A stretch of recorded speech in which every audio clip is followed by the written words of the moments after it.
안녕하세요. 주권연구소 개관연구원 권호민입니다. 이번 아침 햇살 주제는 무기 경쟁에서 뒤처진 미군입니다. 흔히 미군하면 최첨단 무기로 무장한 세계 최강의 군대를 떠올립니다. 할리우드 영화를 보면 미군은 외계인이 쳐들어와도 싸워 이기고 지구를 지키는 천하무적으로 묘사됩니다. 게다가 전 세계 국방비의 절반 가까이 사용해 천조국으로 불리는 미국이니 그 어떤 나라도 대적할 수 없어야 당연할 것 같습니다. 그런데 언제부터인가 미국의 군사력이 예전만 못하다는 분석이 나오기 시작했습니다. 최근 미국은 북한이 대륙간 탄도미사일을 발사하며 본토를 대놓고 위협해도 유효한 군사적 대응을 하지 못하고 아프가니스탄에서는 슬리퍼 신고 다니는 탈레반 부대에 쫓겨 무려 9조 원에 달하는 무기를 두고 야반 도주하고 우크라이나가 러시아의 공격을 받는데도 무기만 지원하고 참전은 하지 않겠다고 선언해야 하는 신세가 되었습니다. 미국의 군사력은 세계 질서의 중요한 변수입니다. 따라서 미국의 군사력이 실제 얼마나 약해졌는지 파악하고 그 원인이 무엇인지 분석할 필요가 있습니다. 군사력을 파악하려면 군인과 무기 수준은 물론 작전 능력, 정치적 안정성과 경제력, 동맹관계 등 다양한 요소를 살펴봐야 합니다. 여기서는 무기에 집중해서 분석해 보겠습니다. 미 국무부 자료에 따르면 2019년 기준 북한의 군사비 지출액은 최대 110억 달러라고 합니다. 이는 607억 달러인 한국의 18%, 7,300억 달러인 미국의 1.5% 수준에 불과합니다. 이것만 놓고 보면 북한과 미국의 무기 수준은 비교할 필요도 없을 것 같습니다. 그런데 현실에서는 미국은 북한과 첨단 무기 경쟁에서 밀리고 있습니다. 최근 세계 유수의 군사 강국들이 앞다퉈 개발에 몰두하는 극초음속 미사일 사례를 봅시다. 극초음속은 보통 음속의 5배, 즉 마하 5 이상의 속도를 말합니다. 일반적인 탄도미사일은 대부분이 이 정도 속도로 날아갑니다. 심지어 단거리 탄도미사일도 마하 5의 속도를 내는 게 있습니다. 따라서 극초음속 미사일이라고 하면 단지 속도만 빠르다고 해당하는 게 아닙니다. 극초음속 미사일의 핵심은 비행 고도입니다. 탄도미사일의 약점은 높이 올라가다가 상대 레이더에 일찍 걸린다는 점입니다. 그래서 탄도미사일만큼 빠르면서도 저고도로 날아가 레이더에 최대한 늦게 걸리게 하려고 개발한 것이 극초음속 미사일입니다. 또 저고도로 날아가니 정찰 위성으로 감시해도 배경 산란 때문에 감지가 어렵습니다. 거기다 방향 조절이 가능해 요격 회피 능력까지 갖추고 있습니다. 이처럼 극초음속 미사일이 방패를 뚫을 수 있는 강력한 창이다 보니 내노라하는 군사 강국들이 기술 개발 경쟁을 하고 있습니다. 여러 전문가는 극초음속 미사일이 미래 전쟁의 게임 체인저가 되리라고 전망합니다. 극초음속 미사일에도 몇 가지 종류가 있는데 보통 가장 먼저 개발하는 게 극초음속 활공체입니다. 극초음속 활공체는 일단 미사일에 실려 우주 가까이 날아오른 다음 분리되고 글라이더처럼 활강하며 목적지로 날아갑니다. 이때 속도가 마하 5 이상으로 매우 빠릅니다. 따라서 극초음속 활공체를 개발하려면 공기 저항을 이기고 이런 극초음속을 유지하는 기술, 마찰로 인해 표면 온도가 2000도까지 올라가는데 이를 견디는 기술, 활공체 주변에 발생하는 플라즈마의 영향을 받지 않는 센서 기술, 극초음속 상태에서 자세와 방향을 제어하는 기술 등 매우 높은 수준의 과학기술력이 필요합니다. 현재 러시아, 중국은 극초음속 활공체를 실전에 배치했고 미국은 아직 개발 중입니다. 또 한국, 일본, 인도, 프랑스, 독일, 영국도 개발 중입니다. 또 여러 나라들이 극초음속 활공체 다음 단계인 극초음속 순항 미사일도 동시에 개발하고 있습니다. 그런데 이런 극초음속 미사일 경쟁에 북한이 혜성처럼 등장했습니다. 2021년 9월 28일 북한은 극초음속 미사일인 화성포 8형 시험 발사에 성공했습니다. 미사일에서 분리된 극초음속 활공체는 약 450km 거리를 평균 고도 30km로 활공했습니다. 북한이 공개한 사진을 보면 중국의 극초음속 활공체 DFZF와 유사하게 납작한 모양임을 알 수 있습니다. 2022년 1월 5일 북한은 두 번째 극초음속 미사일을 시험 발사했습니다. 북한은 이 미사일의 이름을 공개하지 않았으며 사진을 보면 앞서 발사한 화성포 8형과는 다른 원뿔형 활공체임을 확인할 수 있습니다. 즉 북한은 두 종의 극초음속 미사일을 동시에 개발하고 있었던 것입니다. 이 미사일을 편의상 극초음속 2호로 부르겠습니다. 북한은 이날 시험 발사 결과 120km를 측면 기동하여 700km를 날아가 표적에 명중했다고 밝혔습니다. 6일 후인 11일 북한은 극초음속 2호 2차 발사를 했습니다. 군 당국은 탄두 속도가 마 10, 고도 60km 이내 활공, 선의 비행 등 극초음속 미사일의 특성이 모두 나타났다고 밝혔습니다. 또한 700km를 날아갔다고 했습니다.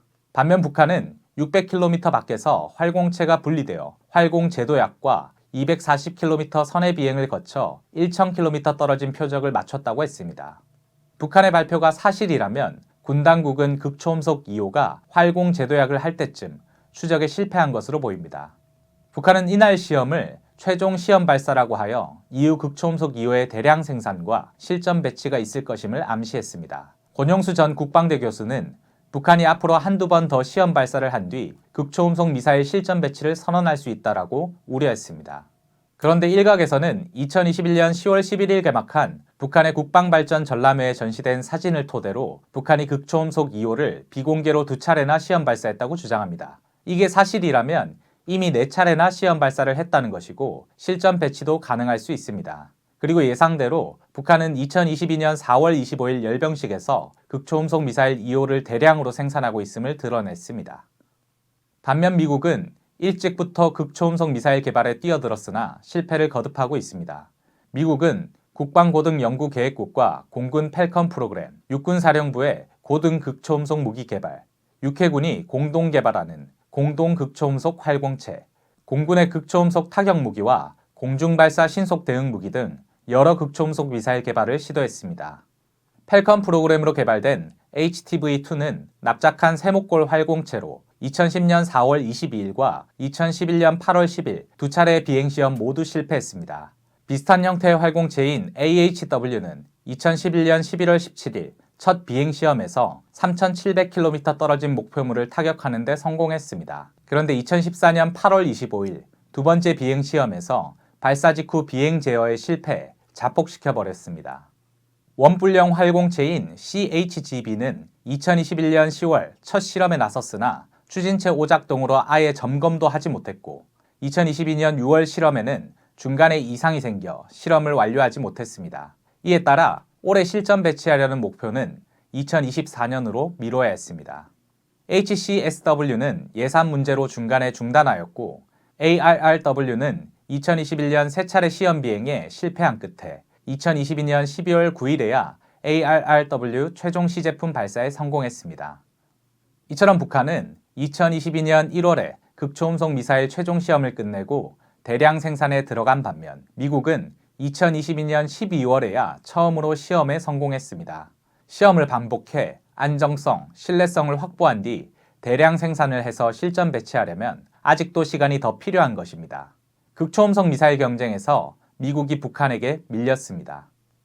극초음속 미사일을 제외하고도 차량 이동식 대륙간 탄도미사일도 미국은 개발을 중도에 포기했으나 북한은 이미 오래전에 완성했습니다.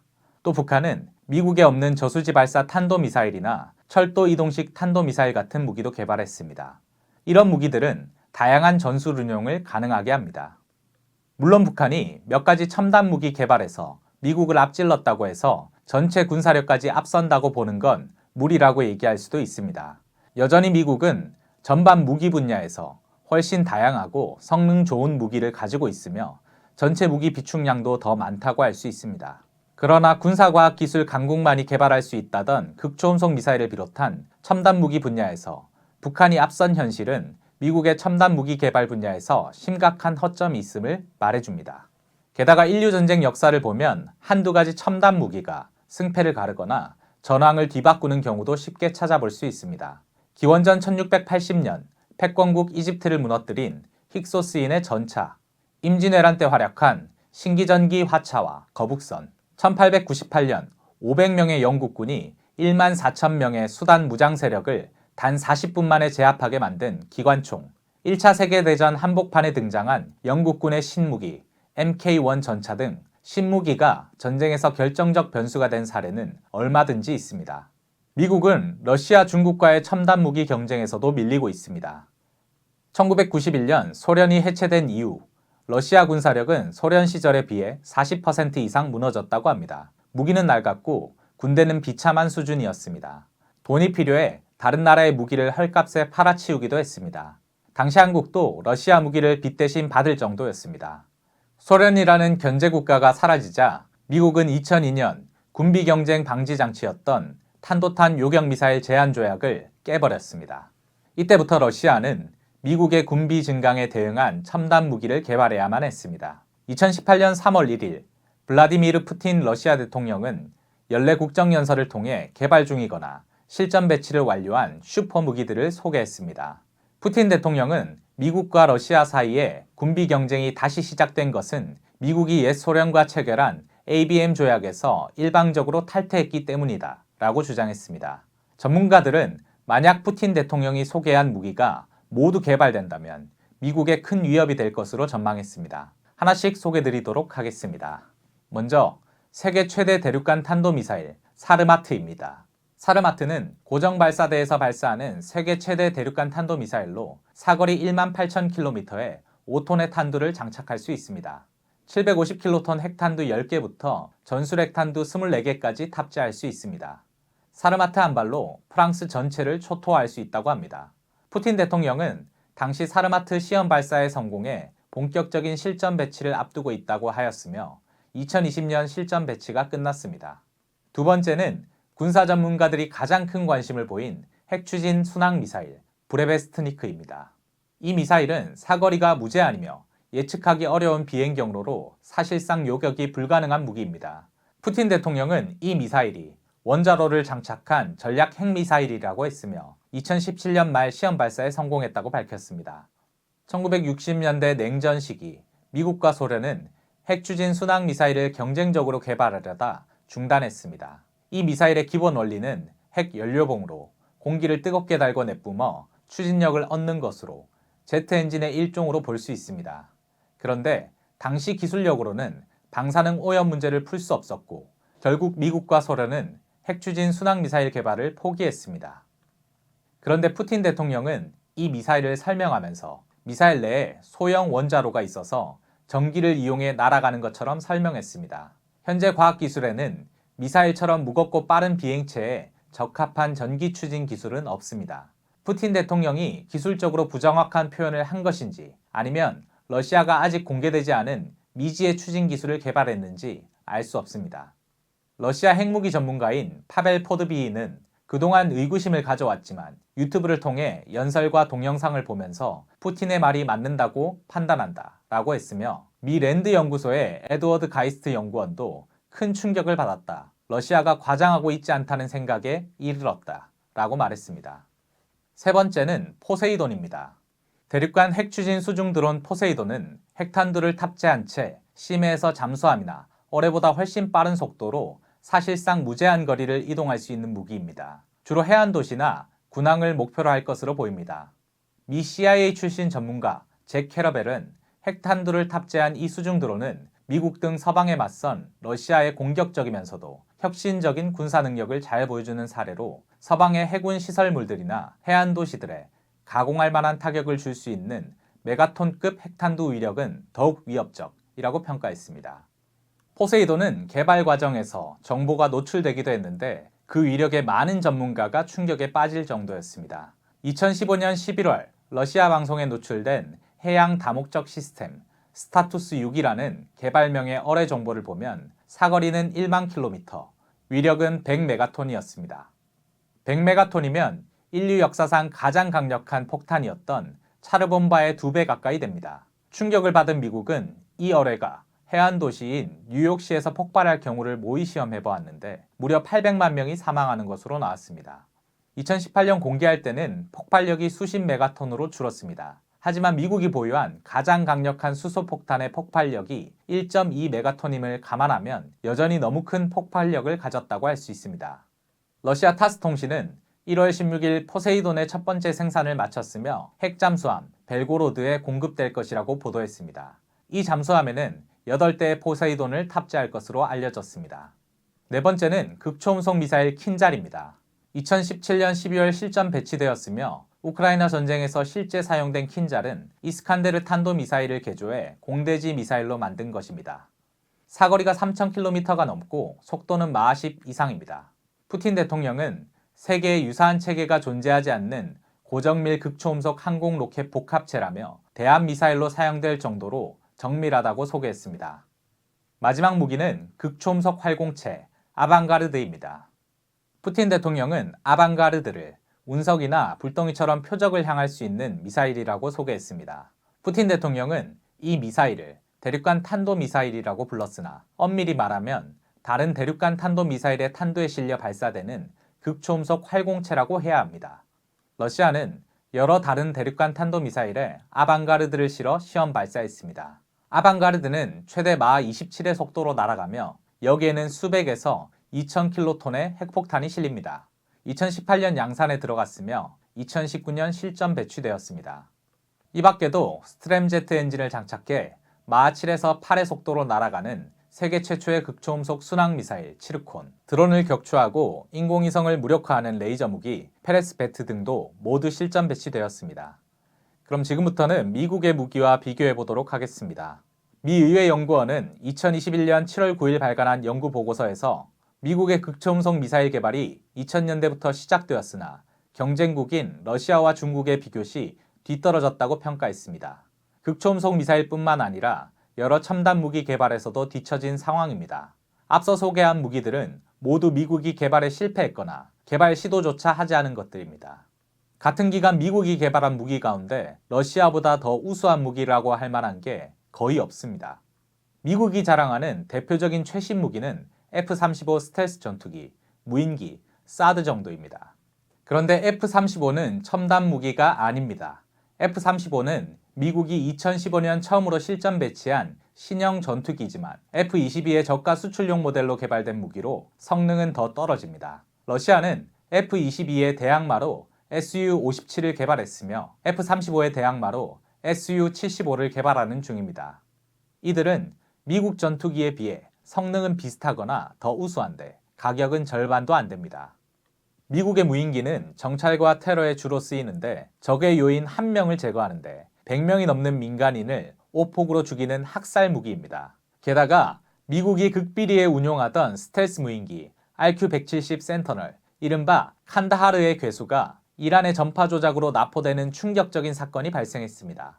러시아도 다양한 무인기를 운용하는데 무인기 분야가 워낙 공개된 정보가 적어 어느 나라 기술이 더 우월한지는 판별하기 어렵습니다. 사드 같은 요격 미사일은 러시아의 기술이 더 우월하다는 주장이 많기에 미국이 우위에 있다고 보기 어렵습니다. 또 미 해군이 사용하는 150kW급 레이저 무기, 육군이 사용하는 50kW급 레이저 무기도 최신 무기라고 할 수 있지만 러시아가 지상에서 운용하는 페레스베트에 비해 우월한지 확인하기는 어렵습니다.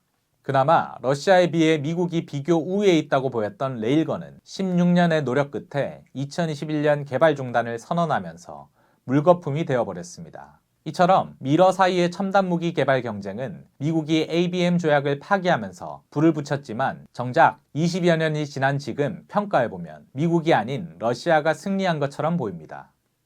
오늘 아침 햇살은 여기까지입니다. 시청해주셔서 감사합니다.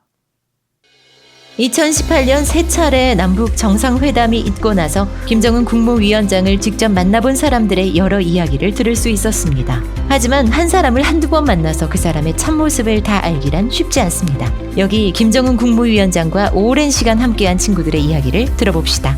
그것도 무려 외국인 친구입니다. 김정은 국무위원장의 스위스 유학 시절 단짝이었던 주앙 미카엘로, 김정은 국무위원장의 생일에 축하 노래를 불렀던 코트의 악동 데니스 로드먼, 김정은 국무위원장이 어린 시절부터 함께 지낸 요리사 후지모토 겐지, 이들이 전하는 김정은 국무위원장의 숨겨진 면모 그리고 우정을 만나보세요. 김정은 국무위원장과 친구들, 주요 서점에서 만나볼 수 있습니다. 도서출판 615